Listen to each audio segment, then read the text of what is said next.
Making my own guitar had been a dream of mine for a very long time. Despite my greatest effort to urge myself, I have never had a chance to do it. There's a lot of things that I need to learn in order for me to make one.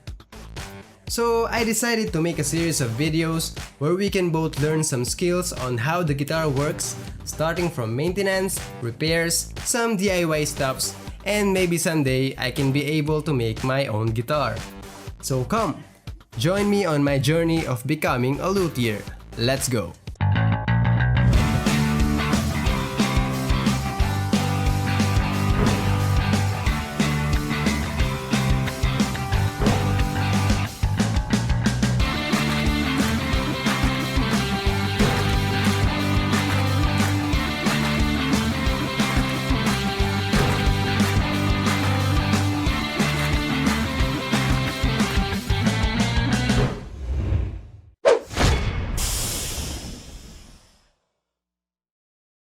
How's it going, guys? Mark Sagum here and welcome to the first episode of Luthier for Noobs. Today we're gonna talk about saddles. Saddle is one of the most crucial part of an acoustic guitar. See that thin white strip there? Yeah, that is the saddle. It is responsible for transmitting the vibration of the strings to the top of the guitar. Also, it helps to control the string action and the guitar intonation as well. So before anything else, let me introduce to you to the model guitar for this video. The JCraft Troubadour TD10CE, a recording and a gig-worthy acoustic guitar that is constructed with a traditional X-bracing support. It is built with a spruce top, mahogany for the back and sides, and rosewood for the fingerboard to ensure the classic acoustic guitar sound that is familiar to your ears. This guitar also comes with a JCraft Go3 pickup system that precisely translates the nuances of the natural tone of your guitar to your amplifier. Visit their website and Facebook page for more information. I will put the link in the description down below. Acoustic guitar saddles typically have a smooth top. But due to the time of playing and pressure from the strings, the saddle starts to worn out and develop some grooves which affect the string action and the guitar intonation as well. Proper setup will not be possible unless the saddle is replaced. So for today's video, we're going to upgrade it with a new piece of saddle. And the best part is, we're the one who will make it from scratch. So bear with me guys and let the show begin. Okay, may mga iba't ibang material na maaaring gamitin sa paggawa ng saddle. Nariyan ang plastic o yung tinatawag na synthetic saddle, ivory, brass, at ang pinaka-paborito ko sa lahat, ang saddle na gawa sa buto ng buffalo o cow. Baka pwede rin ang buto ng kalabaw. O kaya para mas madali, higupin mo na ang sabaw sa paborito mong bulalo. Wow! Then kunin mo yung buto tapos ibilad mo sa araw. Leave it there for several days hanggang sa matuyo ng tuluyan. Nakalimutan kong sabihin kanina to. Hindi pala basta-basta buto. Kailangan yung parte ng bias. At para hindi magmukhang bias, pipiliin natin yung buto na may konting lampas. And bingo! You're the chosen one. So ayan, lalagyan lang natin ng marka yung part na puputulin natin. At dahil sobrang tigas nito, kailangan din natin ng pangtigasin na gato. So iipitin lang natin siya to make it nice and firm. And from there, ilalabas na natin ang pinakamatalim na sandata.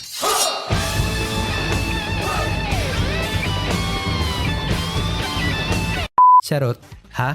Hakso. Lagaring pangbakal ang dapat gamitin. Lagariin hanggang sa tuluyang maputol ang dulo ng buto. And nice! Now we are ready for the longitudinal cut. Hingang malalim and execute. Wow, great job. So kailangan pala dahan-dahan and siguro subukan natin itayo or baka sa side. De joke lang. Dito pala, hehe. Nice and firm. Proceed on cutting.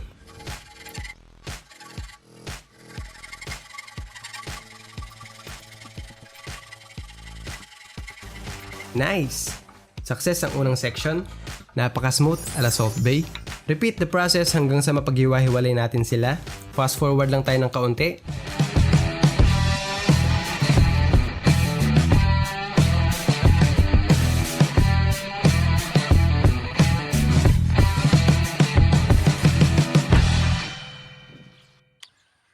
And there you go. We're able to produce 6 pieces of bone blanks out of a piece of cow bone. Now let's proceed to the next stage. Shaping. Charan! So from there, we're gonna choose one bone blank which will proceed to the next step. First thing we need to do is to flatten one side of the bone.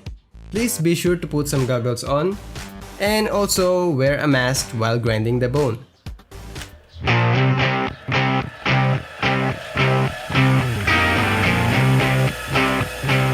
So I'm gonna use this bench grinder to do the work.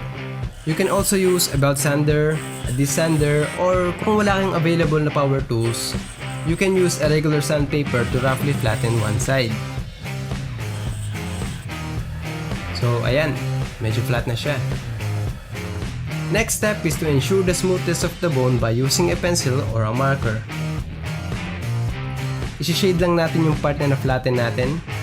Then proceed on sanding using a 150 grit sandpaper.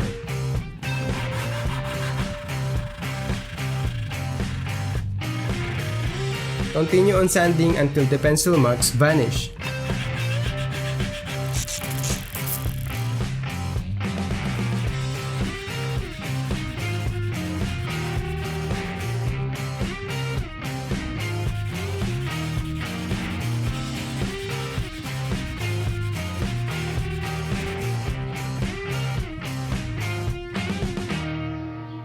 When the pencil marks are gone, it means it is perfectly flat. Then we shade it one more time just to be sure.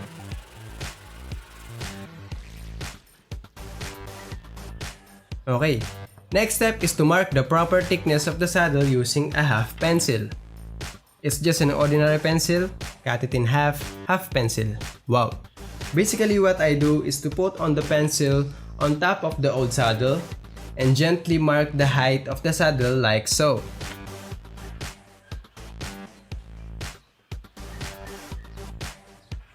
Then we proceed on grinding the excess material.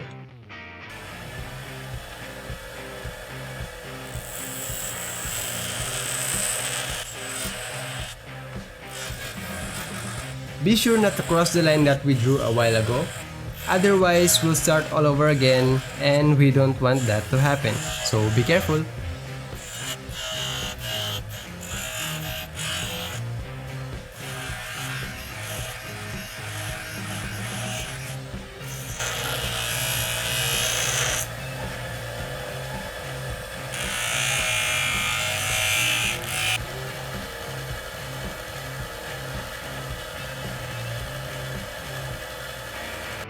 Again, we do the same process like we did a while ago to make it perfectly flat. Shade it using a pencil and proceed on sanding.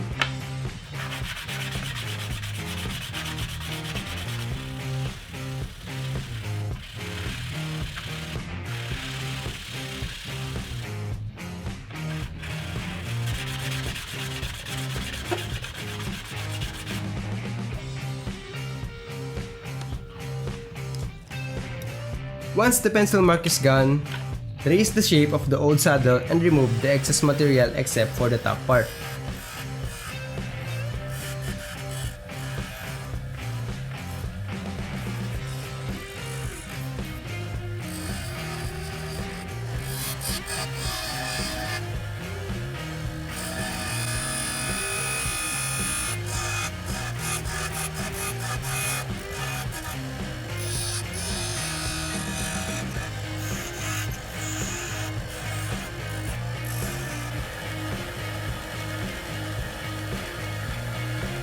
Sand the bottom, be sure it is perfectly square.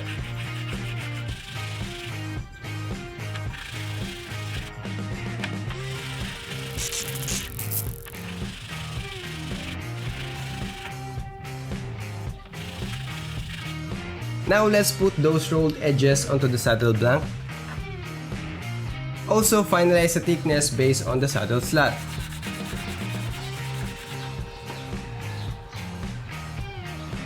Test fit and subtract the amount required to get a nice fit in the saddle slot.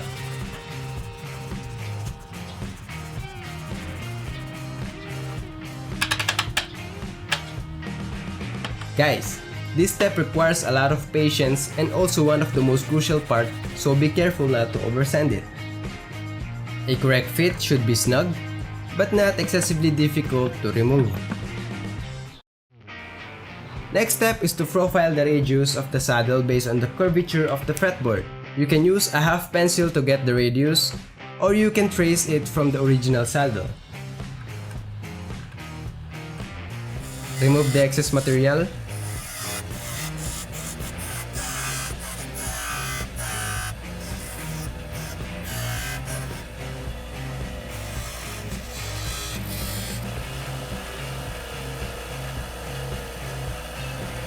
Then sand it to make it smooth.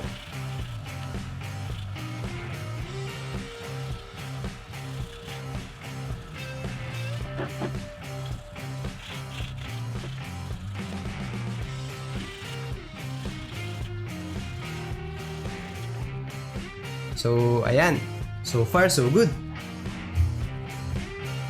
Now let's proceed to the most challenging and crucial part. Compensating the saddle. So to compensate the saddle, I start off by using a pencil to mark the profile like so.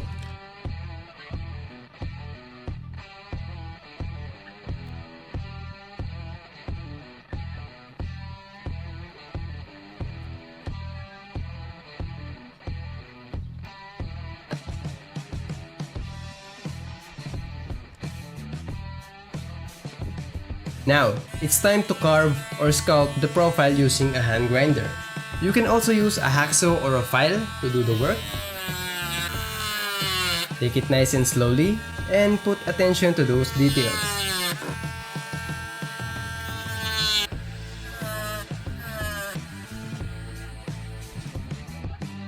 Then, I change the grinding bit so it can remove the excess material from the saddle.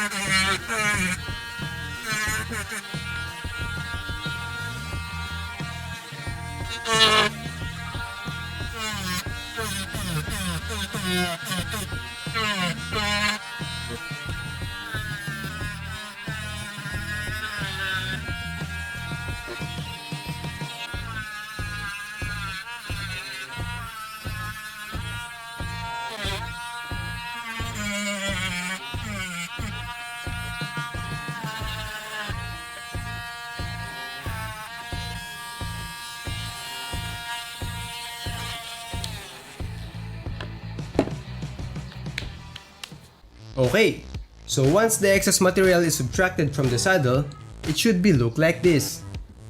Let's try to fit in, and nice! We're almost there. It's time to refine the profile using a flat file. But since wala tayong file, let's make one using a piece of popsicle stick, a piece of 200 grit sandpaper, and with some tape. Wrap it around, and there you have it. A DIY flat file. Use the file to refine the profile.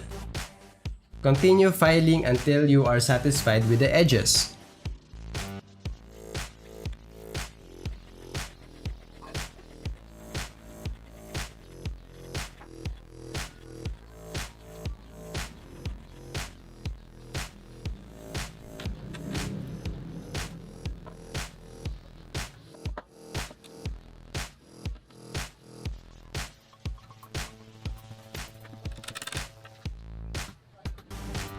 And finally, with some 1000 grit sandpaper, clean and smoothen the edges like so.